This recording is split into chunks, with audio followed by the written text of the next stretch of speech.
লোকালয়ে ঢুকে পড়ল দুটি বাইসন, জখম 6। লোকালয়ে ঢুকে পড়ল দুটি বাইসন আর বাইসনের তাণ্ডবে এবং দেখতে গিয়ে জখম হয়েছেন 6 জন। রবিবার ঘটনাটি ঘটেছে কোচবিহার জেলার মেখলিগঞ্জ ব্লকের দমুখা এবং জলপাইগুড়ি জেলার ময়নাগুড়ি ব্লকের সাপটিবাড়ি 2 নম্বর গ্রাম পঞ্চায়েতের পূর্ব বারোঘড়িয়া এলাকায়।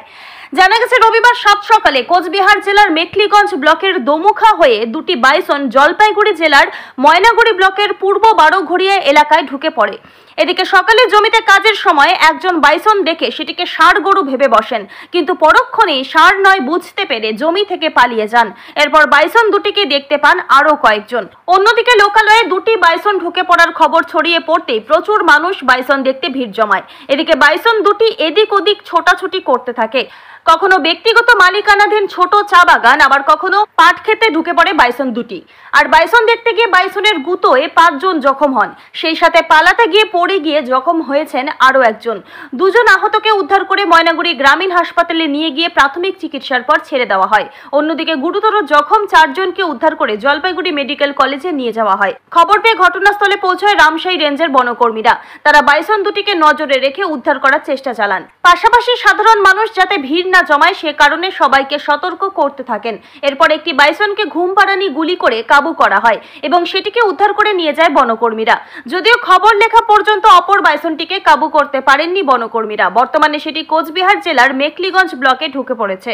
এদিকে আশেপাশে জঙ্গল নেই, তাই রাতের অন্ধকারে নদী পথে নাকি লোকালয় দিয়েই বাইসন দুটি এলাকায় ঢুকে পড়েছে তা এখনো স্পষ্ট নয়। দিলীপ রায়। আচ্ছা, কি ঘটেছে বলেন তো? এখানে তোমার বাইসন আসছে, 3-4 জন আহত করলো। আচ্ছা, মানে এখন কি অবস্থায় রয়েছে যাদের আহত হয়েছে? পাট খেতে আছে, এখন প্রচুর জনগণ এখানে দেখতে। মানে যারা আহত হয়েছে তাদের অবস্থা কি আছে? বর্তমানে নার্সিংহোমে আছে। নার্সিংহোমে আছে। আচ্ছা, নার্সিংহোমে আছে। আচ্ছা, আশঙ্কাজনক অবস্থায় কি রয়েছে? কেউ একজন আছে। একজন মানে বকনাবান্ধার বাসিন্দা। আচ্ছা, মানে কি কারণে এখানে আসছিল আর কি হয়েছে? কি কারণে আসছে এখন রাত্রিবেলা আসছে, ভোরবেলা দেখতে পেলাম। না, মানুষগুলো কি কারণে আসছে? মানুষ দেখতে আসছে, মানে দেখতে এসেই আহত। আচ্ছা, এইদিকে তো আমাদের তো আসে না, আতঙ্কের জন্য তো লোকগুলো সবাই দেখতে আসে কি জিনিস। আচ্ছা আচ্ছা, বাইসন পুলিশের লোক আসছে, কিন্তু পুলিশের লোক কোনো প্রশাসন লোক নিয়ে আসে না। মানে প্রশাসন আসে, ফরেস্ট ডিপার্টমেন্ট থেকে আসে না? এখন আসে না, প্রশাসনের লোক চলে আসছে। প্রশাসনের 2টা গাড়ি আসছে। আচ্ছা আচ্ছা, কি নাম আপনার? আচ্ছা, বাড়ি এখানেই? আপনিও দেখতে আসছেন? আচ্ছা। মডেলিং এর মাধ্যমে নিজের ক্যারিয়ার গড়তে চান? ফ্যাশন জগতে নিজেকে প্রতিষ্ঠিত করার সুযোগ। মডেলিং শিখে নিজেকে প্রতিষ্ঠিত করুন। কোথায় শিখবেন ভাবছেন তো? না, এখন আর মডেলিং শিখতে কলকাতা কিংবা মুম্বাই যেতে হবে না। আপনার শহর ধূপগুড়িতে থাকছে ফ্যাশন জগতে দীর্ঘদিনের অভিজ্ঞতা সম্পূর্ণ ডিজাইনার, স্টাইলিশ কোরিওগ্রাফারের থেকে মডেলিং শেখার সুযোগ। চলে আসুন এই ফ্যাশন স্টুডিওতে।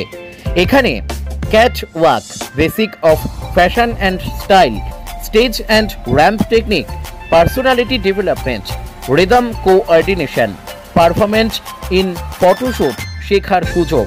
চাইলে তৈরি করে নিতে পারেন নিজের পোর্টফোলিও। যোগাযোগের ঠিকানা এই ফ্যাশন স্টুডিও, অর্পণ তরফদার, অরবিন্দ পল্লী, ধূপগুড়ি, জলপাইগুড়ি।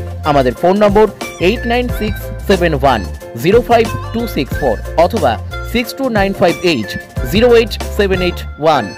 তাহলে আর দেরি কিসের? ফ্যাশন জগতে নিজেকে মেলে ধরতে আজই যোগাযোগ করুন। সেই সাথে আমাদের এখানে প্রি ওয়েডিং সহ অন্যান্য যে কোনো শ্যুটের জন্য ডিজাইনার পোশাক ভাড়ায় পেয়ে যাবেন।